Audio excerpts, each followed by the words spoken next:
The galaxy declared human ships outdated. Then Earth revealed its newest fleet. The Great Hall of the Kesh Dominion Assembly was built for beings much larger than humans. The ceiling rose 200 feet above the floor, and the walls were carved from black stone that had been pulled from a dead star's core. Hundreds of delegates from dozens of species sat in curved rows that spiraled upward like a shell. In the center of the room, on a small round platform meant for the smallest guests, stood Ambassador Naomi Reyes, the only human in the entire building. She had been standing there for almost 10 minutes, while the Kesh speaker, a tall reptilian being named Voth Karsu, listed every flaw of the human starships, now docked at the trade rings outside the planet. Slow, Voth Karsu said, his voice booming through translators in every language present. Weak shields, old weapons. Your ships, Ambassador, belong in a museum, not in the space lanes of the Kesh Dominion. Laughter rippled through the hall. Not loud laughter, but the kind of quiet, confident laughter that hurt more than shouting. Naomi kept her face calm. She had trained for this moment for 3 years, ever since she had been chosen to represent Earth at the Dominion Assembly. With respect, Speaker Karsu, she said, human ships have carried cargo and people safely through 5 wars and 11 pirate blockades in the last 2 decades. Our record speaks for itself. Your record speaks of luck, Karsu said. Luck runs out. He tapped a control on his podium, and a large screen above the hall lit up. It showed a comparison chart. On one side was a Kesh warship, sleek and silver, bristling with weapon turrets. On the other side was a human cruiser, boxy and gray, the pride of Earth's outer fleet only 15 years ago. The numbers next to each ship told a clear story. Kesh shields were rated 3 times stronger. Kesh engines were twice as fast. Kesh weapons fired with far greater range.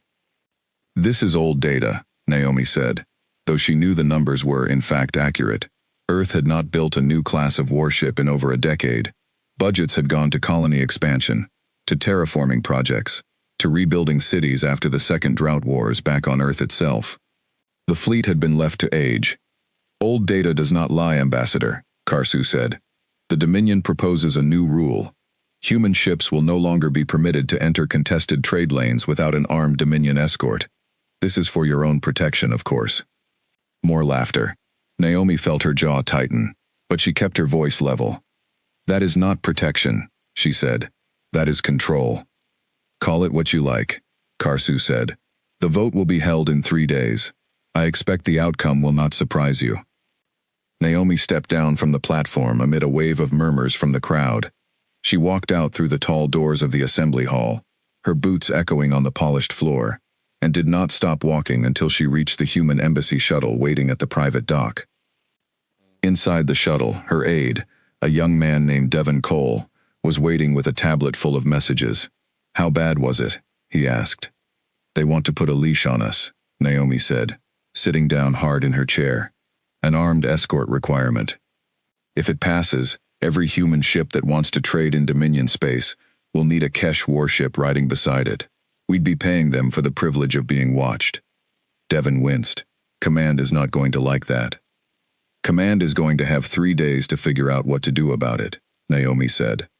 Get me a secure line to Fleet Admiral Reyes. Devon blinked. Your father? He's still the head of Systems Defense Command, isn't he? Naomi said, allowing herself a small, tired smile. Family reunions can wait. Right now I need the Admiral, not my dad. 3 light-years away, in the asteroid shipyards orbiting Ceres, Fleet Admiral Marcus Reyes stood on an observation deck, looking down at something that very few people in the solar system had ever seen. Below him, inside a construction dock large enough to swallow a small moon, sat the skeletal frame of a starship unlike anything humanity had built before. They called the project Dawnbreaker. It had started 8 years ago, quietly, funded through budgets that were never advertised to the public. After the humiliating loss of the trade station Wyvern to Kesh-backed pirates, and after watching ally species treat human ships like slow cargo mules for a decade, a small group of engineers, scientists, and military officers had decided that Earth needed something new. Not an upgrade, not a patch, a completely new kind of ship, built from lessons learned the hard way. Talk to me, Dr. Okafor, Marcus said into his comm, as he watched robotic arms move along the ship's hull far below. Dr. Amara Okafor, the lead engineer of the Dawnbreaker project, answered from the control room one level down. Hull integration is at 94%, Admiral. The gravity lattice is holding steady under stress testing. We ran the engine core through a full cycle yesterday, no failures. And the weapon systems? Better than the simulations predicted, Amara said. There was excitement in her voice that she could not hide, even after years of careful, tired work.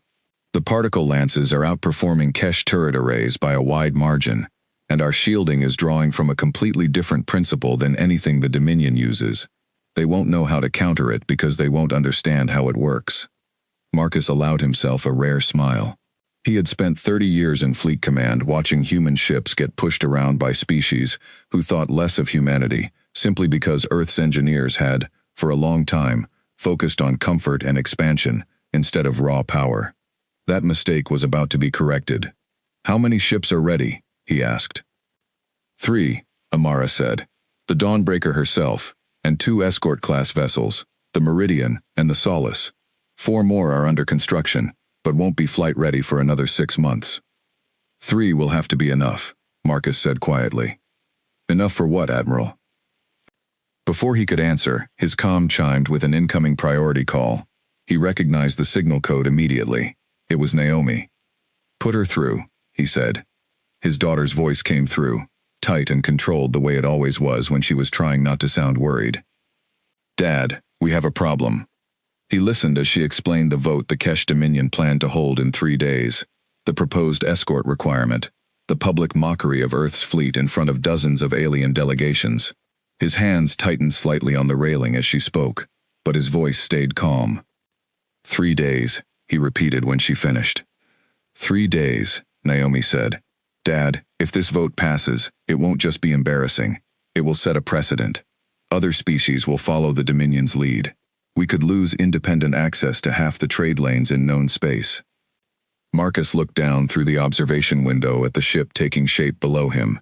Dawnbreaker's hull caught the light from the working lamps, its lines sharp and confident, nothing like the boxy gray cruisers the Kesh had mocked in their comparison chart. Naomi, he said, how would the assembly react if Earth showed up to that vote with something they didn't expect? There was a pause on the line. What do you mean? I mean I might have a way to change the conversation, Marcus said. But I need you to buy me time. Ask for a delay. Tell them Earth wants a demonstration before any vote on ship regulations. Tell them we want to show our capabilities properly, in a controlled setting, so the vote is fair. They'll refuse. Karsu wants this vote fast, before we can organize any response. Then make it hard for them to refuse without looking unfair, Marcus said. You're good at that. It's why I sent you. Naomi allowed herself a small laugh despite the stress in her voice. You didn't send me, Dad. I earned the post. I know, Marcus said, and for a moment his voice softened into something that sounded less like an admiral and more like a father. I'm proud of you. Now go buy me those 3 days. Getting the delay was harder than Naomi expected, but not impossible. She spent the next several hours moving through private meetings with delegates from species who, while not exactly friends to Earth, also did not love the idea of the Kesh Dominion gaining more control over trade lane rules. The Trellan Concord, an old trading culture that valued fairness in commerce above almost everything else, was especially useful. Their senior delegate, an elder named Ches Derui, listened carefully to Naomi's request. A demonstration, Ches Derui said, considering the idea with slow, careful words, the way Trellans always spoke. That is not unreasonable. The Concord has long believed that judgments on trade capability should rest on demonstrated fact, not rumor or old records. Then you'll support a delay of the vote? Naomi asked. I will propose it, Ches Derui said. Whether the assembly agrees is another matter. Speaker Karsu will fight this. He did fight it, loudly, the next morning when the assembly reconvened. Karsu argued that Earth was simply stalling, trying to buy time it did not need, hoping the assembly would forget about the vote entirely. But enough delegates, curious about what a demonstration might reveal, and not eager to seem unfair in front of watching cultures across the galaxy, voted in favor of the delay. The vote on ship regulations was postponed for 1 week. In exchange, Earth would hold a public demonstration of its current fleet capabilities, at a neutral testing zone near the Dominion border, observed by representatives from every major species in the assembly. Karsu smiled thinly when the result was announced. 1 week, Ambassador Reyes. I do hope your ships have improved since yesterday. Naomi met his gaze without flinching. You might be surprised, Speaker Karsu. Back on Ceres, Marcus Reyes gathered his senior staff in the control room overlooking Dawnbreaker's construction dock. Dr. Okafor stood beside a holographic display showing the ship's specifications. Captain Elena Vasquez, chosen months ago to command the new vessel, stood at attention near the main console, her sharp eyes studying the readouts. 1 week, Marcus said, looking around the room. We need this ship and her 2 escorts flight-ready, tested, and crewed within 1 week. I know that's not much time. It's barely any time at all, Amara said honestly. We were planning 3 more months of testing before first flight. We don't have 3 more months, Marcus said. We have 7 days, and then the galaxy is going to decide whether humanity gets to sail its own ships through its own trade routes without asking permission first. I need Dawnbreaker ready. Elena Vasquez stepped forward. Admiral, my crew has trained on the simulators for 8 months. We know this ship inside and out, even if we've never flown the real thing. Give us the chance, and we'll be ready. Marcus studied her for a long moment, then nodded. Then let's get to work. Over the following days, the shipyard around Ceres became a hive of constant activity. Engineers worked in rotating shifts around the clock, running system after system through final tests. Weapons technicians calibrated the particle lances until the targeting systems responded within fractions of a second. Elena Vasquez ran her crew through emergency drills again and again, preparing for failures that, thankfully, never came. Word began to spread quietly through Fleet Command that something big was happening at Ceres, though almost no one outside the project knew exactly what. Rumors floated through the ranks about a secret ship, about years of hidden research finally coming together. Some officers dismissed it as nothing more than gossip. Others began to hope, quietly, that maybe humanity was not as far behind the rest of the galaxy as everyone believed. On the 5th day, Dawnbreaker's engines came online for the first time in a full ignition test. The entire shipyard went silent as the massive engine core hummed to life, and the great ship, still resting in her construction cradle, trembled gently with contained power. On the observation deck, Marcus Reyes watched the readouts climb steadily upward, well past anything a Kesh warship could produce, and felt something settle in his chest that he had not felt in years. Hope. On the 6th day, Naomi Reyes received a short, encrypted message from her father. It contained no details, no specifications, nothing that could be intercepted and understood by anyone else. It read simply, "We'll be there. Tell them to watch the sky." She read the message twice, then closed her eyes and allowed herself, for the first time in a week, a small and private smile. The demonstration was 1 day away, and the galaxy had no idea what Earth was about to show them. The neutral testing zone sat in a quiet stretch of empty space just outside Dominion territory, marked by a ring of old navigation beacons that had been placed there centuries ago by a species long extinct. It was a place chosen for demonstrations exactly because nothing lived there, nothing could be damaged, and no one could claim ownership of the space. Today, it was crowded with more starships than it had probably seen in 100 years. Delegate vessels from a dozen species hung in careful formation at a safe distance, their hulls catching the weak light of the distant sun. Kesh Dominion cruisers formed the largest group, sleek and silver, arranged in tight, disciplined rows that seemed designed to remind everyone watching exactly whose military strength dominated this region of space. Trellin Concord trading ships floated nearby, round and golden, built for cargo rather than combat. Smaller ships from minor species dotted the space between them, everyone eager to see what Earth would show. And in the middle of it all, waiting, sat 3 human ships that had arrived only hours earlier, the aging cruiser Prometheus, the supply frigate Halcyon, and the patrol ship Vigilant. All 3 were exactly the kind of ships Speaker Karsu had mocked in the assembly hall. Old, gray, unimpressive next to the sharp lines of Kesh warships. Naomi Reyes stood on the observation platform aboard the Trellin flagship, the neutral vessel chosen to host the official delegates for the demonstration. Beside her stood Ches Derui, calm and patient as always, and across the platform stood Speaker Voth Karsu, arms folded, an expression of barely hidden satisfaction on his reptilian face. "I confess, Ambassador," Karsu said, glancing at the human ships floating outside. "I expected something more than this." "The demonstration hasn't started yet," Naomi said evenly. "No," Karsu agreed, "but judging by what I already see, I doubt it will change much." Naomi said nothing. She kept her eyes on the empty space beyond the human ships, watching the timer counting down on the display before her. 3 minutes remained until the scheduled start. Her comm buzzed softly, a private channel only she could hear. Her father's voice came through, quiet and steady. "Naomi, we're in position. Give the signal when you're ready." "Copy," she whispered back, then straightened her shoulders and stepped forward on the platform, addressing the gathered delegates through the translation system. "Representatives of the Assembly," she said, her voice carrying clearly across the open channel. "Earth thanks you for agreeing to this demonstration.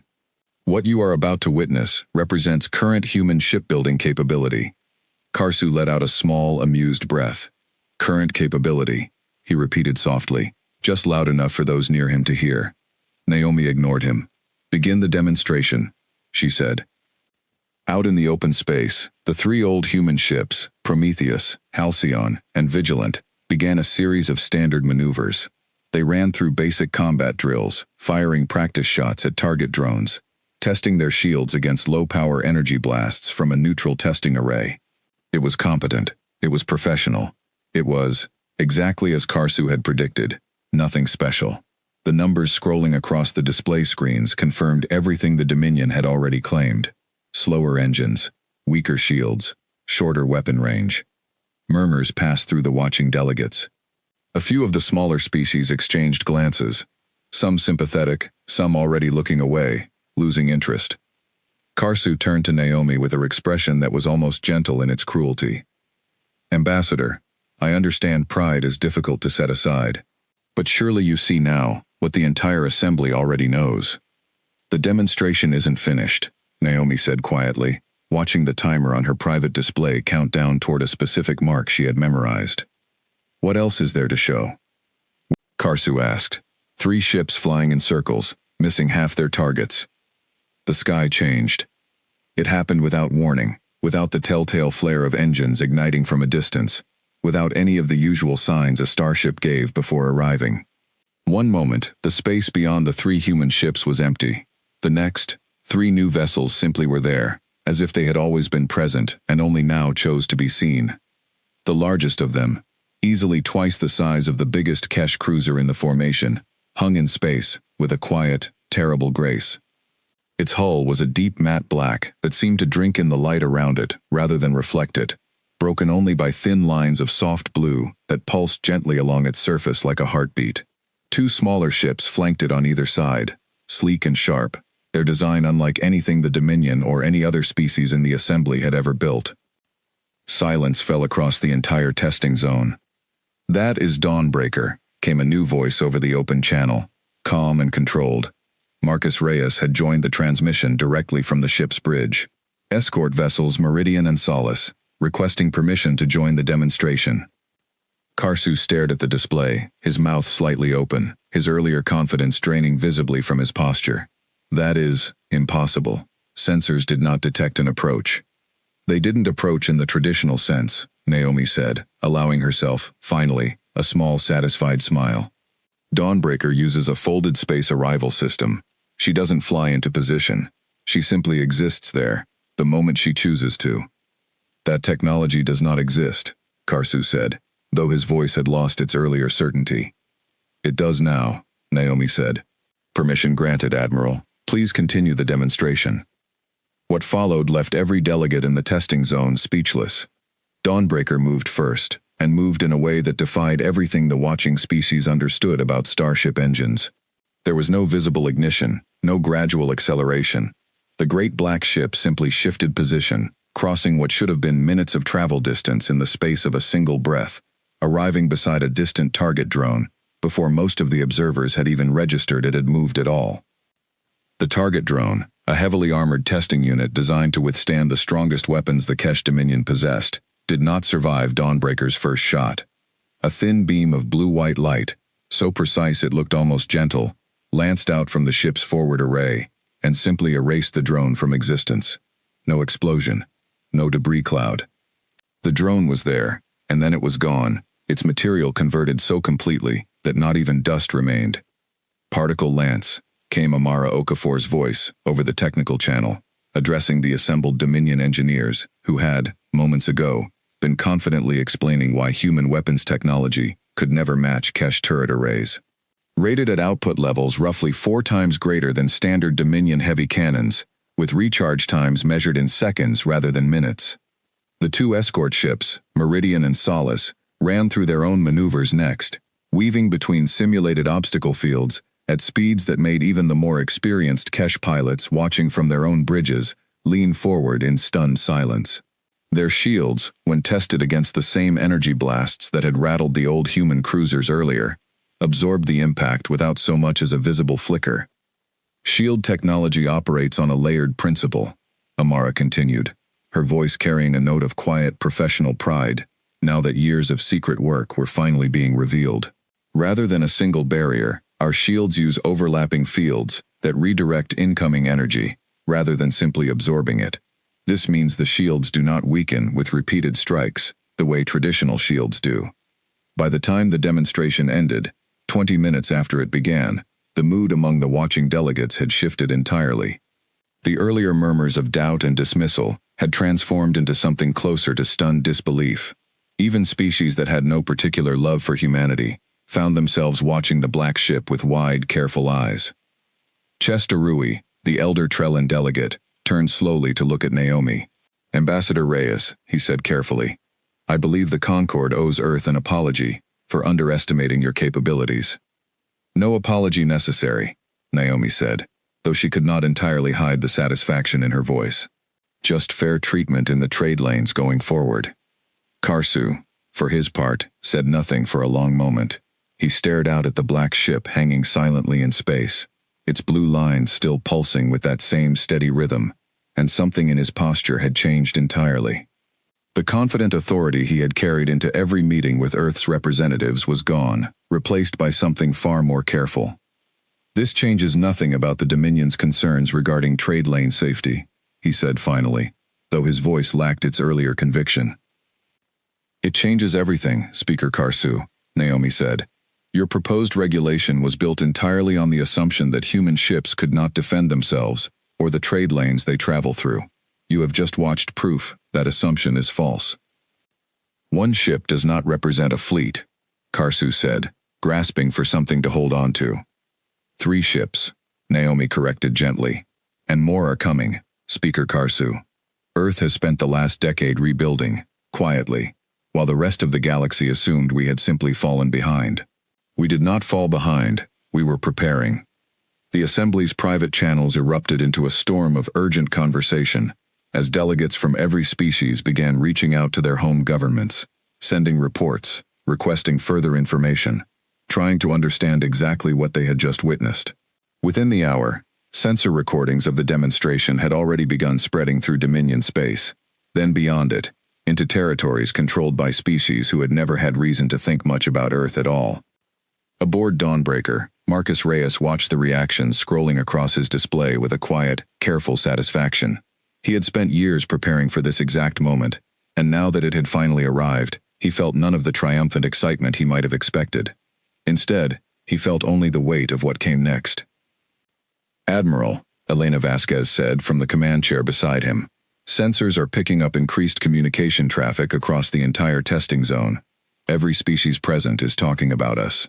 "Let them talk," Marcus said. "Talking is better than fighting, Captain." "Do you think this changes their minds?" Elena asked. "About the regulation vote?" Marcus considered the question carefully before answering.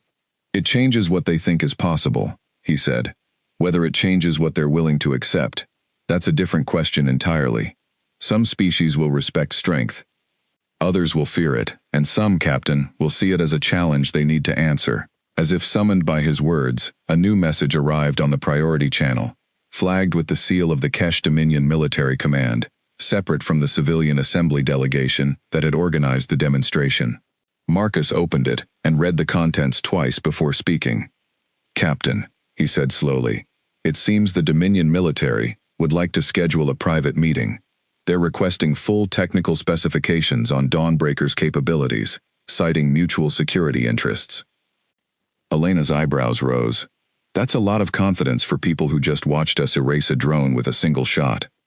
Confidence, or desperation, Marcus said. Either way, we're not giving them anything. Draft a polite refusal. Back on the observation platform, Naomi Reyes watched Speaker Karsu retreat toward his private staff, already speaking in low, urgent tones with his aides. She allowed herself a moment to simply breathe, to let the tension of the past week finally ease from her shoulders. The vote on ship regulations, scheduled for 2 days from now, suddenly looked very different than it had before. But as she watched the Dominion delegation huddle together, whispering, glancing repeatedly toward the black ship still hanging silently in the testing zone, a small, careful worry settled into her chest. Humanity had just shown the galaxy something it did not expect, and species that valued strength above almost everything else did not always respond to being surprised with respect. Sometimes, they responded with fear. And fear, Naomi knew from long experience in diplomacy, could be far more dangerous than mockery had ever been. She reached for her comm and opened a private channel to her father. "Dad," she said quietly, "we got what we wanted, but I don't think this is over. I think it's just beginning."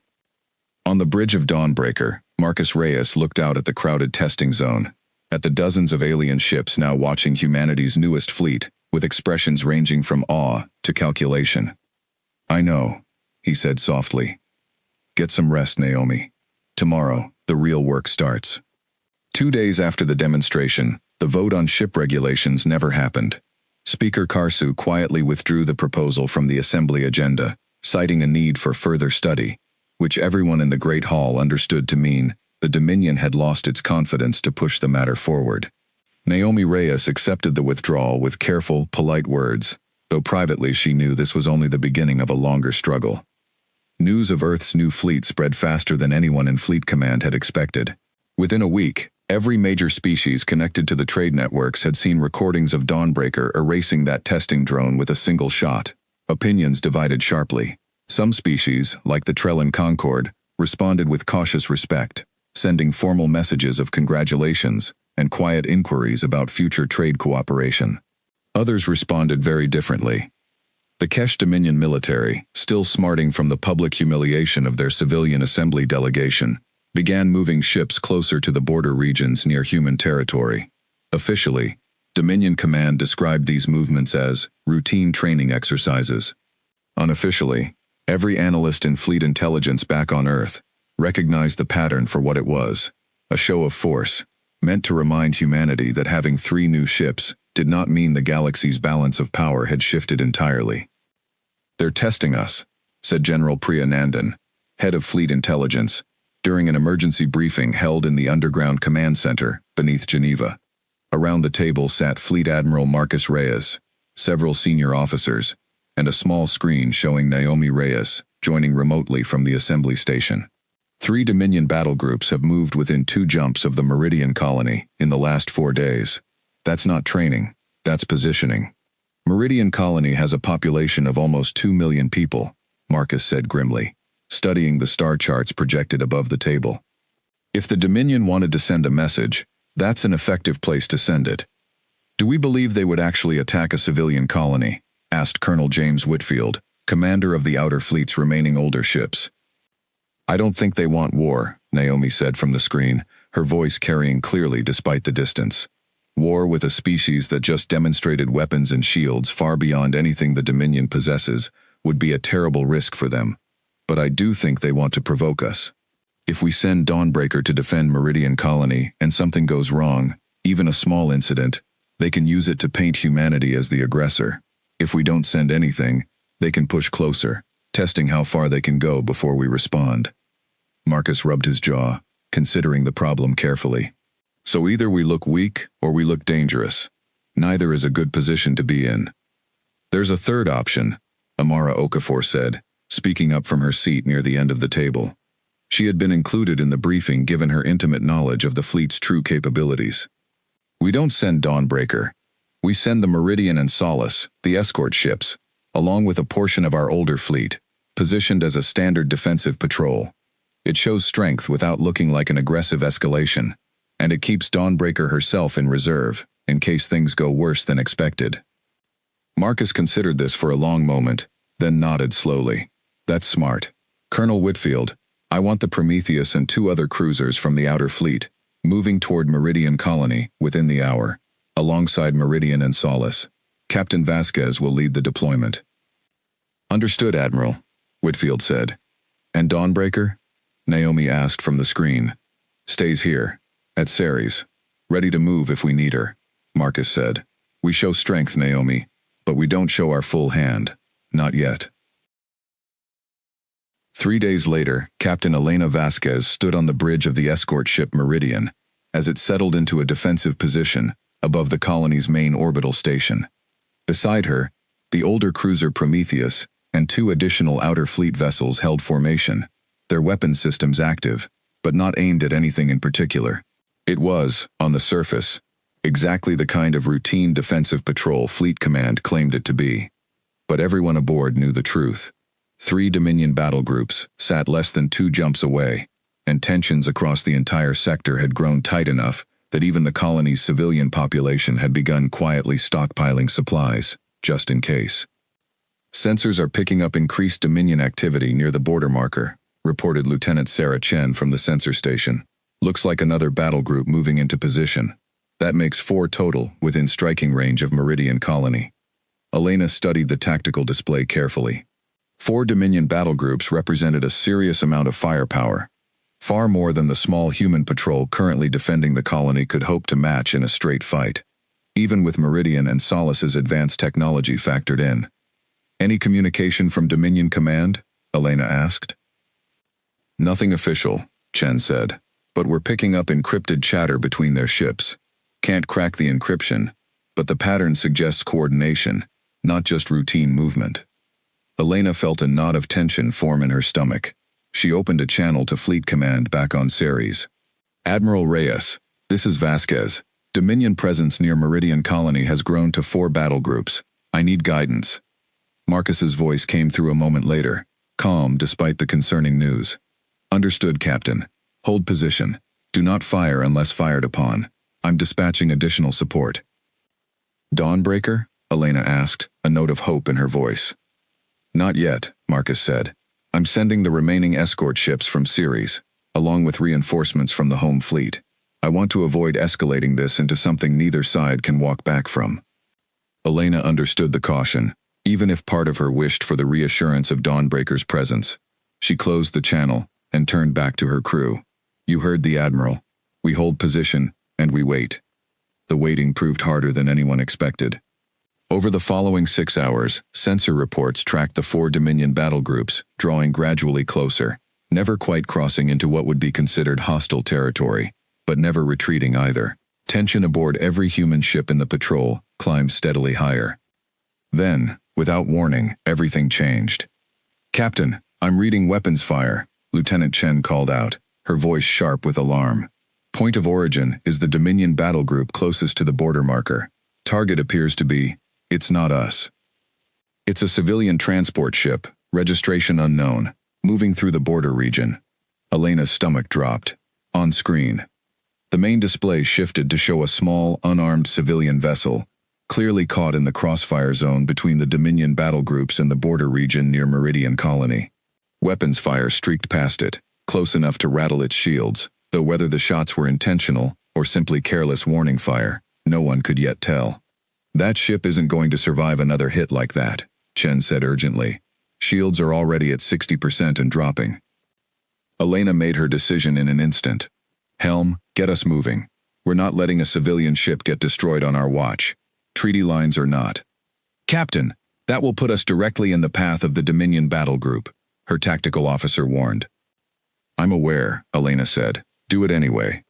The Meridian surged forward, her advanced engines closing the distance to the endangered transport ship far faster than any Dominion vessel could hope to match. Within moments, she had positioned herself between the civilian ship and the source of the weapons fire, her shields flaring briefly, as a stray shot glanced off her hull, without causing any damage at all. This is Captain Elena Vasquez, of the human vessel Meridian, she said, opening a channel to the Dominion battle group. You are firing into a neutral border zone, endangering civilian life. Cease fire immediately. There was a long pause before a response came through, gruff and clearly annoyed. This is Dominion Battle Commander, Yeth Sarul. That vessel entered a restricted training zone without authorization. Our fire was a warning that nearly destroyed a civilian ship, Elena said sharply. I'm escorting this vessel to safety. I trust the Dominion has no objection. Another pause, longer this time. On the tactical display, Elena watched carefully as the 4 Dominion battle groups held their positions, weapons still hot, clearly considering their next move. For a tense moment, it seemed entirely possible that the situation might spiral into something far worse than anyone wanted. Then, slowly, the weapons fire stopped. Escort your civilian, human, Commander Sarul said finally, his voice tight with barely controlled frustration. But do not mistake this for weakness. The Dominion does not forget insults. No one is insulting the Dominion, Commander, Elena said. We're simply protecting innocent lives, something I would hope your forces value as much as ours do. She closed the channel without waiting for a response, and turned her attention to guiding the frightened civilian transport safely back toward Meridian Colony's orbital station. Only once the ship was safely docked did she allow herself to breathe out the tension that had built up in her chest throughout the encounter. Nice flying, Captain, Lieutenant Chen said quietly. Get me fleet command, Elena said. Admiral Reyes needs to know what just happened. Back on Ceres, Marcus Reyes listened to Elena's full report with a grim expression, his hands folded tightly on the table before him. When she finished, he sat in silence for a long moment, considering the implications carefully. They fired on a civilian ship to test our response, he said finally, to see if we would hold back, or if we would react and give them an excuse to escalate. And we passed the test, Naomi said from her screen, though her voice carried no real relief. Barely. This won't be the last test, Marcus said. The Dominion lost face in that demonstration. They need to find some way to reassert themselves, to prove to their own people, and to the rest of the galaxy, that Earth's new fleet hasn't actually changed the balance of power. Small provocations like this one are just the beginning. What do we do? Amara asked. Marcus stood slowly, walking toward the window overlooking the shipyard where, even now, work continued around the clock on the 4 additional Dawnbreaker-class ships still under construction. We finish the fleet, he said. As fast as safely possible, and we make sure that the next time the Dominion tests us, whether through careless weapons fire or something far more serious, they understand exactly what they're risking. He turned back to face the room, his expression hard and determined. Because I don't think this ends with careful diplomacy and controlled demonstrations, he said quietly. I think, eventually, the Dominion is going to push too far, and when that happens, Earth needs to be ready to answer with more than just 3 ships. Naomi's voice came through the screen, steady despite the weight of what her father had just said. Then let's make sure we're ready, Dad, because I don't think we have much time left before they find out exactly how far they can push. Outside the observation window, the half-built frames of 4 new warships sat silent in their construction docks, waiting for the moment when Earth would need them most. That moment, everyone in the room understood, was coming faster than any of them wanted to admit. 3 weeks passed after the incident at Meridian Colony, and for a while, it seemed as though the tension between Earth and the Kesh Dominion might slowly fade. Dominion battle groups pulled back from the border region. Speaker Karsu made no further attempts to push regulations against human ships through the assembly.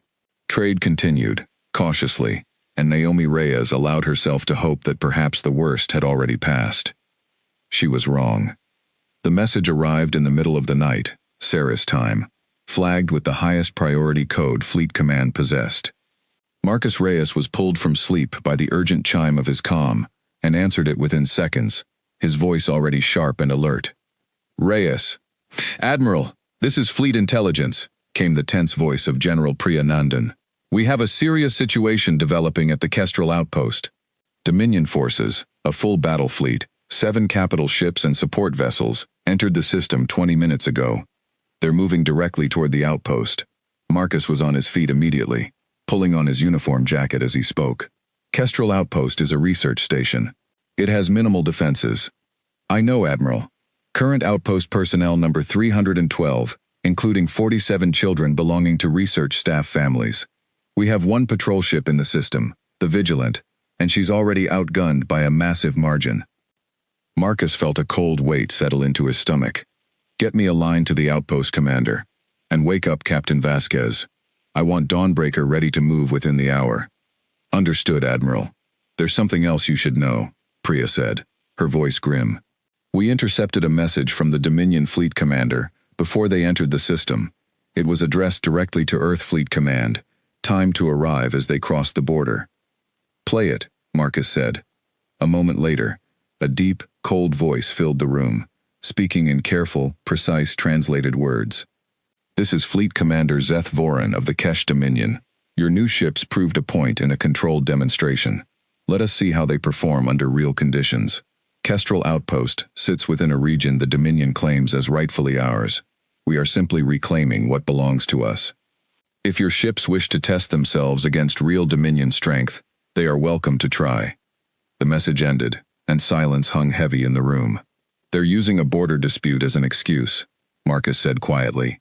They want a real fight, not a demonstration. They want to see if Dawnbreaker can actually hold up against a full battle fleet, not just a training drone. Admiral, 300 civilians are on that outpost, Priya said. We don't have time to debate their motives. We need a response, now. Marcus closed his eyes for a brief moment, the weight of the decision pressing down on him with terrible clarity. Then he opened them, his expression settling into hard, focused determination. Get Dawnbreaker fueled and ready. I'm taking her out myself. 2 hours later, Dawnbreaker tore through the dark between stars, her folded space engines carrying her across distances that would have taken older ships days to cross. Beside her flew Meridian and Solace, along with 3 additional Outer Fleet cruisers that had been rushed into service alongside the new fleet as backup support. It was, Marcus knew, still a smaller force than the 7 capital ships currently bearing down on Kestrel Outpost, but it was what they had. On the bridge, Elena Vasquez studied the tactical display with tight focus, watching the icons representing the Dominion fleet grow steadily closer to the small, vulnerable icon marking the outpost's position. Time to intercept? Marcus asked, standing at the command station beside her. 11 minutes, Admiral, Elena said. The Dominion fleet will reach firing range of the outpost in approximately 9 minutes, assuming they maintain current speed. Then we're not going to make it in time to stop them from arriving first, Marcus said grimly. No, sir, Elena said, but we might make it in time to stop them from firing. Marcus nodded slowly, his jaw set with quiet determination. Get me a channel to Fleet Commander Voran. A moment later, the cold, deep voice from the earlier recorded message filled the bridge, this time live and immediate. Admiral Reyes, I wondered if you would come personally. Commander Voran, Marcus said, his voice level despite the tension coiled tight in his chest. Withdraw your fleet from Kestrel Outpost. This action violates existing treaty boundaries, and you know it. Treaty boundaries drawn up by species too weak to defend them mean little to the Dominion, Voran said. But I am curious, Admiral. Your new ship performed admirably against a training drone. Let us see how it performs against a real fleet. There are 300 civilians on that outpost, including children, Marcus said. This isn't a demonstration, Commander. If you fire on that station, you will be committing a war crime witnessed by the entire assembly. There was a pause on the line, and for a moment, Marcus allowed himself a sliver of hope that reason might prevail. Then Voran spoke again, his voice cold and certain. The outpost will be evacuated, Admiral, once the Dominion has secured the system. Casualties are not our goal, but make no mistake, if your ships attempt to interfere with our fleet's advance, we will treat it as an act of war, and we will respond accordingly. The channel closed. Marcus turned to Elena, his expression grim. He's testing us, exactly like the incident at Meridian Colony, except this time the stakes are far higher. He wants to see if Dawnbreaker can actually stand against real firepower, not just impress a crowd of delegates. What are your orders, Admiral? Elena asked. Marcus looked at the tactical display, at the 7 Dominion capital ships closing steadily on the defenseless outpost, at the small, outnumbered human fleet racing to intercept them. He thought of Naomi's warning, weeks ago, about species that responded to strength with fear rather than respect. He thought of the years spent building Dawnbreaker in secret, preparing for a moment just like this one. "We stop them," he said simply. "Whatever it takes. Elena, take us in." The Dominion fleet arrived at Kestrel Outpost 4 minutes before Dawnbreaker and her small escort force could reach the system. From the outpost's limited sensor range, the 7 massive capital ships appeared like a wall of dark metal blotting out the stars, their weapons already charging with menacing energy.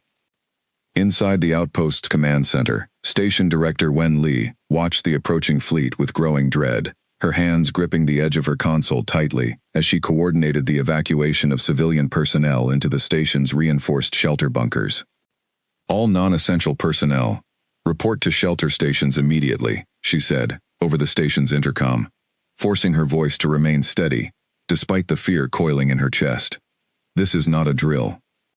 On the outer edge of the system, the single human patrol ship Vigilant, hopelessly outmatched, held its position between the approaching Dominion fleet and the outpost, its captain fully aware that his small ship could do little more than delay the inevitable for a few precious minutes. Then, with no warning at all, the sky changed again. Dawnbreaker arrived exactly as she had during the demonstration weeks earlier, simply appearing in space as though she had chosen that exact moment to exist there. But this time, there was no careful choreography, no controlled testing environment. This time, she arrived directly between the Dominion fleet and the vulnerable outpost, her massive black hull positioning itself as a wall of defiance against 7 capital ships bearing down with lethal intent. Meridian, Solace, and the 3 outer fleet cruisers arrived moments later, spreading into defensive formation alongside their flagship. "Fleet Commander Voran," Marcus said, opening the channel once more, his voice hard and unwavering. "This is your final warning. Withdraw now, or we will consider your continued advance an act of war against Earth and everyone under our protection." For a long, tense moment, the Dominion fleet held its position, weapons still charged and ready. Then, Voran's voice came through, cold and defiant. "You are 1 ship, Admiral, against 7. Your bravery is admirable. It will also be your last mistake." The Dominion fleet opened fire. 7 capital ships unleashed their full weapons arrays simultaneously, a devastating wall of energy weapons and kinetic projectiles converging on Dawnbreaker's position, with enough combined firepower to obliterate any ship the Dominion had ever encountered before. The barrage struck Dawnbreaker's shields directly, and for one heart-stopping moment, the entire bridge crew held their breath, waiting to see if the technology Amara Okafor and her team had spent years perfecting would truly hold against a real, concentrated assault. The shields held. Not just held, but barely flickered, the layered energy fields redirecting the incoming firepower harmlessly around the ship's hull, dispersing the devastating attack as though it were little more than a passing rainstorm. On the bridge, Elena Vasquez let out a breath she hadn't realized she was holding. "Shields at 96%, Admiral," she reported, disbelief and relief mixing in her voice. "They barely touched us." Marcus felt a fierce, quiet satisfaction settle over him. "Return fire. Target their weapons systems and engines only. We disable. We don't destroy. Unless they leave us no other choice." Dawnbreaker's particle lances lit up the darkness of space, precise beams of devastating energy, striking the lead Dominion capital ship's weapon arrays with surgical accuracy. Within seconds, the massive vessel's main cannons went dark, disabled completely, while its hull remained largely intact. Similar strikes followed in rapid succession, Dawnbreaker's advanced targeting systems allowing her to disable ship after ship's offensive capabilities with terrifying precision, all while her shields continued to absorb everything the remaining Dominion vessels could throw at her. Meridian and Solace engaged 2 of the smaller Dominion escort ships, their own advanced weapons and shields proving more than capable of holding their own, despite being outnumbered. Within 12 minutes, 5 of the 7 Dominion capital ships drifted powerless in space, their weapons and engines disabled, their crews stunned into silence by the realization that the single human flagship they had dismissed as an overconfident demonstration had, in reality, dismantled their entire assault with almost casual efficiency. Fleet Commander Voran's voice returned to the channel, this time carrying none of its earlier cold confidence, replaced instead by barely controlled shock. This is not possible. Your ship should not be able to withstand a full fleet assault. You were testing us, Commander, Marcus said, his voice steady despite the adrenaline still coursing through him. Consider the test concluded. Withdraw your remaining ships from this system immediately, or I will finish what you started. There was a long, heavy silence on the channel. Then, finally, Voran spoke again, his voice tight with barely controlled fury and disbelief. Withdraw. All ships, stand down and prepare to retreat from the system.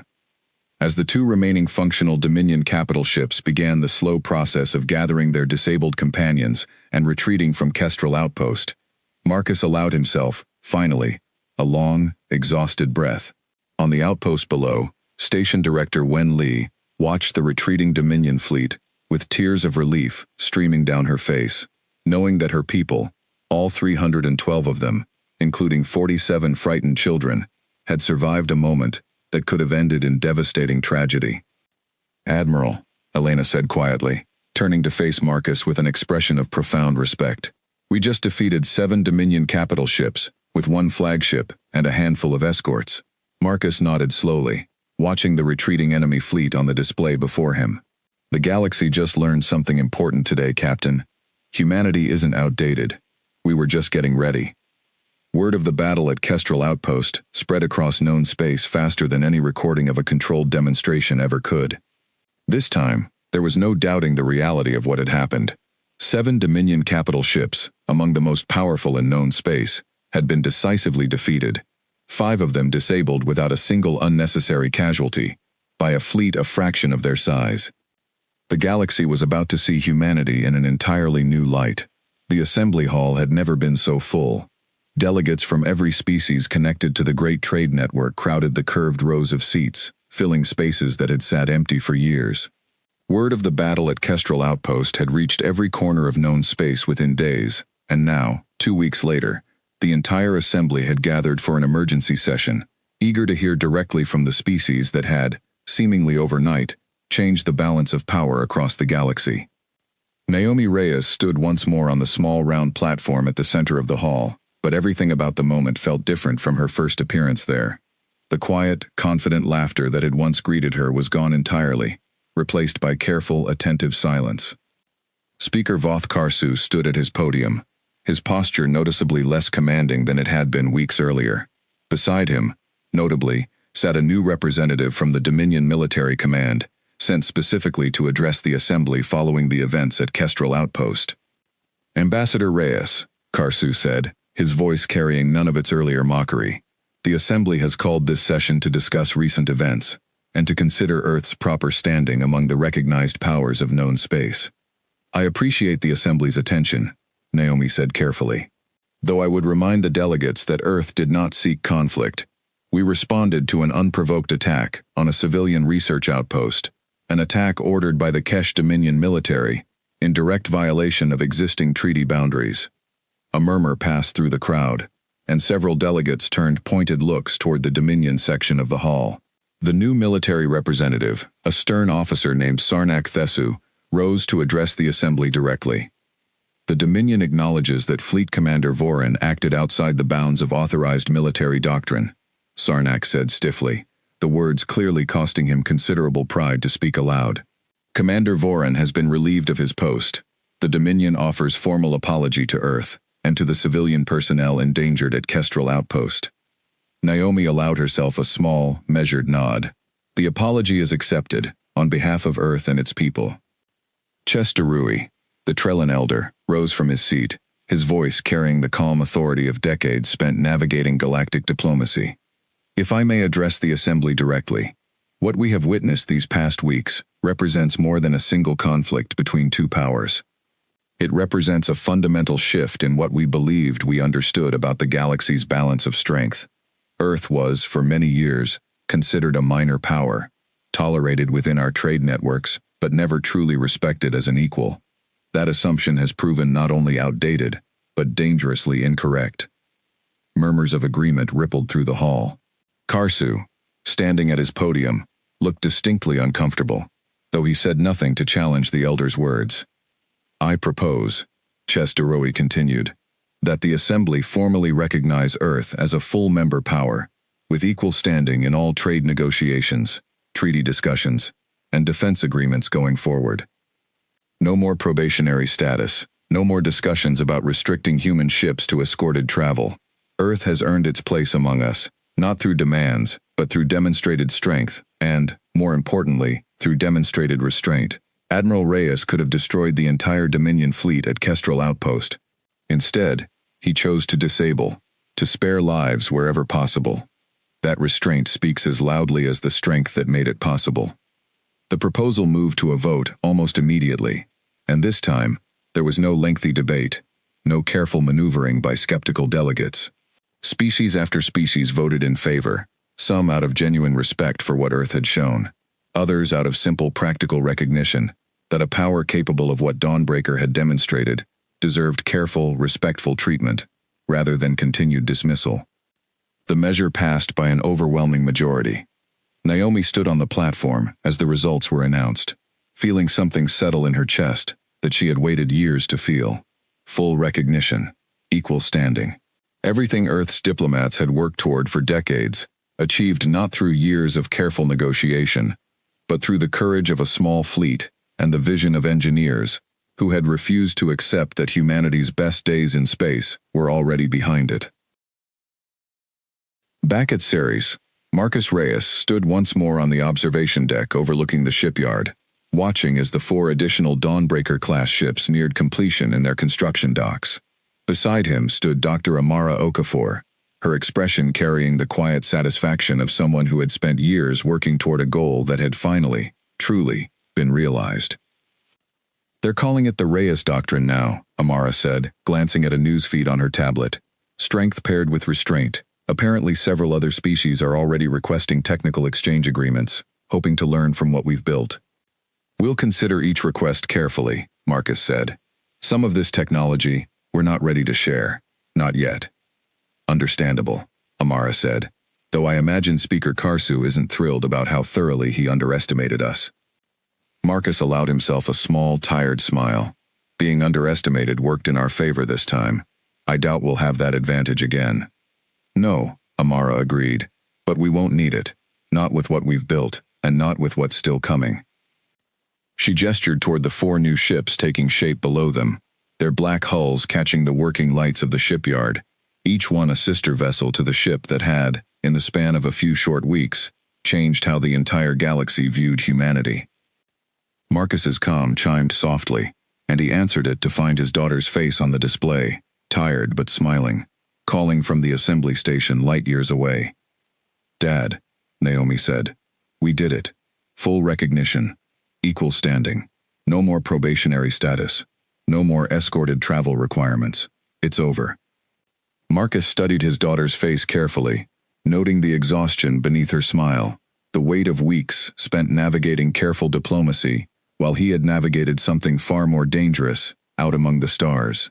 "You did that, Naomi. Not the fleet. Your work in that assembly hall is the reason any of this mattered." "We did it together," Naomi said. "The fleet gave the galaxy a reason to listen. I just made sure they heard the right message when they did." Marcus nodded slowly, looking back out at the shipyard, at the new ships nearing completion, at the future they represented. "It's not over, you know," he said quietly. "Not really. We've earned respect today, but respect has to be maintained. There will be other tests, other challenges, other species who think humanity's strength is something to be feared rather than trusted." "I know," Naomi said, "but we're ready for it now, Dad. We're not the same Earth that stood alone and unprepared a few weeks ago. We have allies now, real allies, not just trade partners who tolerated us. We have a fleet the entire galaxy respects, and we have each other." Marcus smiled, a genuine warm expression that softened the tired lines of his face. "That we do." Months later, the first of the new Dawnbreaker-class ships completed their trials and joined the active fleet, their crews trained and ready, their black hulls a common sight now across the trade lanes that had once dismissed human ships as outdated relics. Earth standing among the galactic powers had transformed entirely, from a tolerated minor species to a respected, equal member of the wider community, sought after for trade agreements, defense treaties, and technical exchange. Speaker Karsu, though he never fully recovered his earlier confidence in dealing with human representatives, eventually became, if not a friend to Earth, at least a cautious and respectful counterpart, careful never again to underestimate the species he had once so publicly mocked. Fleet Commander Zeth Voran faded into obscurity within Dominion military circles, his name becoming, quietly, a lesson taught to young officers about the dangers of underestimating an opponent simply because their past performance suggested weakness. At Kestrel Outpost, Station Director Wen Li oversaw the construction of a small memorial, honoring the crew of Dawnbreaker and her escort ships, a quiet reminder to every visitor of the outpost of how close disaster had come, and how humanity's newest fleet had stood firm when it mattered most. And on Ceres, in the shipyard where it had all begun, Dr. Amara Okafor and her team continued their work, designing the next generation of ships, always pushing forward, always preparing for whatever challenges the galaxy might bring next. Because humanity had learned, in the years since the near humiliation at the assembly hall, a lesson that would guide them forward for generations to come. The galaxy did not respect weakness. It did not respect empty pride either. What it respected, in the end, was strength paired with wisdom, power paired with restraint, and a species willing to work quietly, patiently, for years, preparing for a moment when the whole galaxy would finally be watching. Earth had been ready when that moment came, and Earth would be ready for whatever came next. Fleet Admiral Marcus Reyes often stood on that same observation deck in the years that followed, watching new ships take shape below him, remembering the day the galaxy declared humanity's fleet outdated, and the day, not long after, when Earth had shown them all exactly how wrong they had been. It was, he often thought, a good story, but it was far from finished.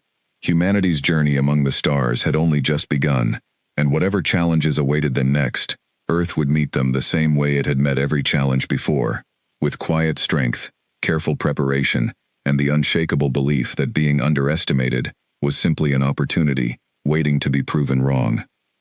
The end.